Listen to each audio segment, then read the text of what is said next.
Hello guys, this is Rajendra Singh. I'm your English tutor. Well, guys, yesterday one of our subscriber asked me what is the difference between say and tell. Well, guys, today we will learn about the difference between say and tell. दोनों का मतलब हिंदी में कहना ही होता है, but tell कहाँ use होता है, से कहाँ यूज़ होता है, आज हम ये सीखेंगे. ओके, से टेल हम वहाँ पे यूज़ करते हैं जहाँ पे हम किसी को कहते हैं. कोई होता है, यू होता है, हिम होता है, हर होता है, रामू होता है, शामू होता है, अस, मी, देन, कोई भी. जब हम एक पर्टिकुलर आदमी को बोलते हैं ये, ठीक है. जैसे कि आई एम टेलिंग यू, मैं आपको कह रहा हूँ I am telling you don't do this. मैं आपको बोल रहा हूँ डोंट डू दिस. नेक्स्ट लेते हैं, he wants to tell you something, वो आपको कुछ कहना चाहता है. जब भी हम किसी को कुछ कहते हैं तब हम टेल यूज़ करते हैं. Ravi told me that she will not come today, Ravi ने मुझे बताया कि वह नहीं आएगी.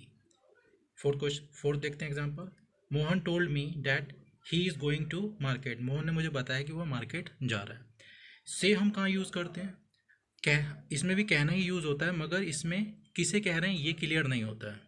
ठीक है, जैसे कि you, him, her, us, me, then, ये क्लियर नहीं होता कि हम किससे कह रहे हैं मगर किससे ये क्लियर नहीं है.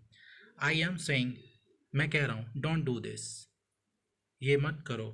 ही वॉन्ट्स टू से समथिंग, वह कुछ कहना चाहता है, किससे कहना चाहता है ये क्लियर नहीं है इसमें.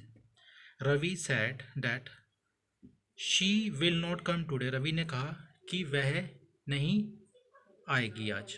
ठीक है, किससे कहा ये क्लियर नहीं है. ठीक है. Mohan said that he is going to market, Mohan ने कहा कि वह मार्केट जा रहा है.